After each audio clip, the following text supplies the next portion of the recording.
What is up, guys? Good morning.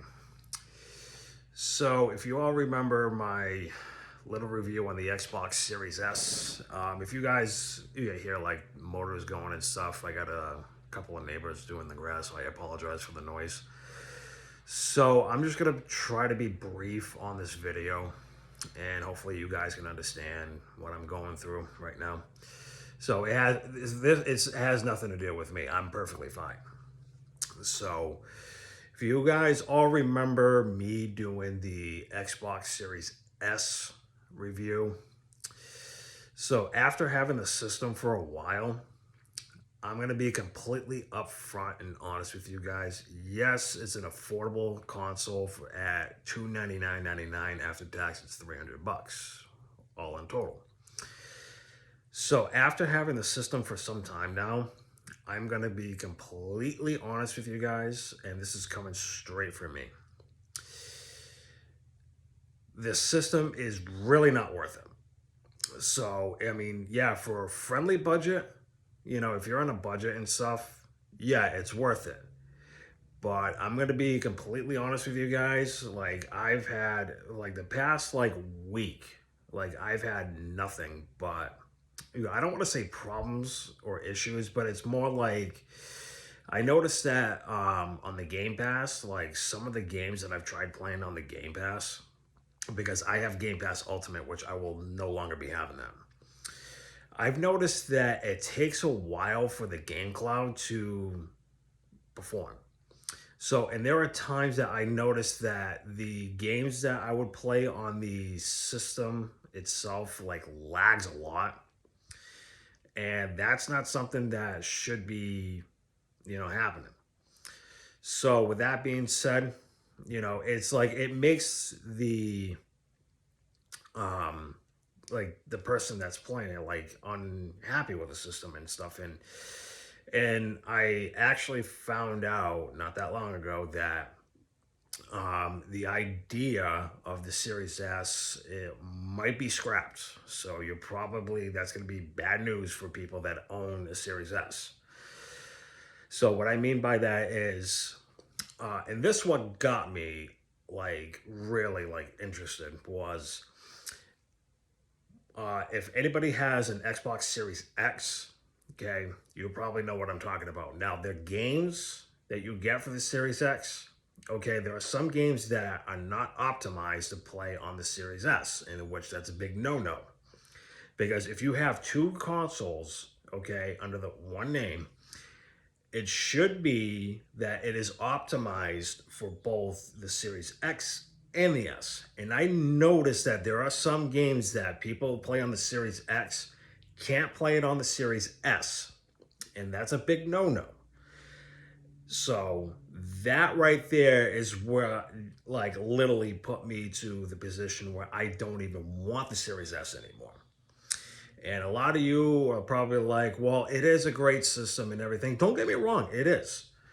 But the problem is, you got Microsoft is going to release another Series S, a black model, and it's going to have a 1 terabyte system. But after the system storage and stuff, it's not going to be a terabyte.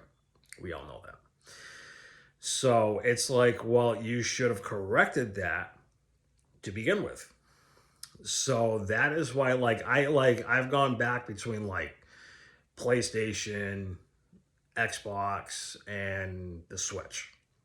So, but honestly though, like I'm like when I saw the video earlier about how the Xbox Series X games has to be also optimized for the Series S, and I was like, why? Why can't it just be under one rule?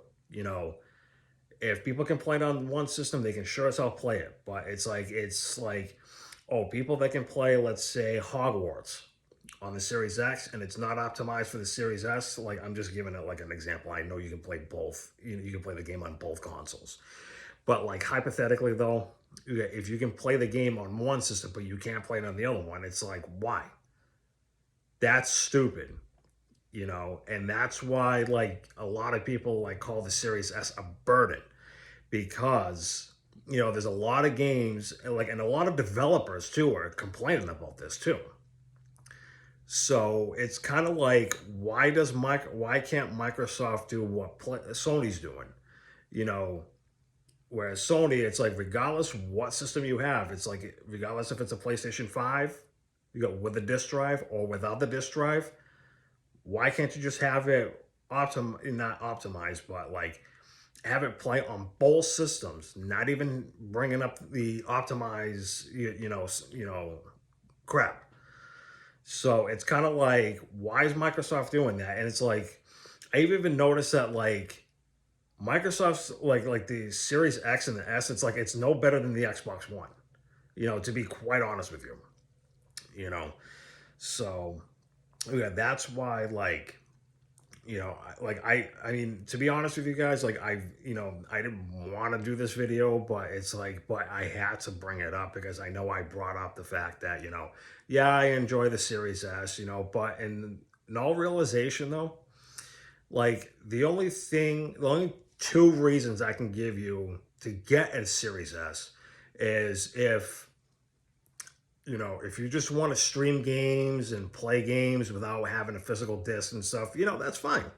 And two, the price, it's worth it. But the biggest complaint that actually the two biggest complaints that I have with the system is one, the storage, 512 gigabytes. But when you set up the system, you go into the settings and stuff, you only get 364 gigs. That's stupid. Then the second one, you got number two. Okay. Yeah, and I'll even show you this. I'm going to show you this right now. Okay. So yeah, that's my Series S. Okay, that's my only Ninja Turtle action figure that I have right now. So if you see, yeah, this design's great. I love the design. But to be honest with you guys, I mean, it's not even worth it. It's like even with the controller. Okay. We got like, I don't mind the controller. It feels good in my hands, but the problem is you got to add AA batteries. I know that I actually have. I'll even show you here. I got rechargeable batteries for it, which that's actually not that bad, but it's like, why go out of your way to continue the same crapshoot process over and over again and start losing more and more customers? Because like I even said to myself this morning, I should have probably never gotten rid of my PS4 that I had. Because to be honest with you, like this current generation of games, not talking about the PS4 and the Xbox One, it's been like disappointing. It's like, I know I said that about like last gen, but to be honest with you, I know everybody's got their preference on games and stuff and like what systems they want and stuff. But to be honest with you guys, like it's not even worth getting an Xbox Series X or S, because it's like, going through all the, the same problems and stuff, this and that. And PS5, I'm not even going to touch the PS5 because I've never owned a PS5. Excuse me. So I'm just going to leave that one alone. But to be honest with you, like, yeah, my opinion does change about the Series S. I mean, yeah, if you can't afford a $500 to like $800 system, the Series S is, like what I like to call a second option. I mean, considering the price is $300, but you're not going to get good quality out of it. So yeah, that's my video today. I hope you guys enjoy it. And if you guys are new to the channel and just watching this video and stuff, you gotta drop a like, you gotta hit the subscribe button, turn the notification bell on, and if you want more further content on if I do like consoles or tech review and whatnot, so definitely hit the subscribe button. So that's it for today. Hope you guys stay good on Sunday. I will see y'all soon.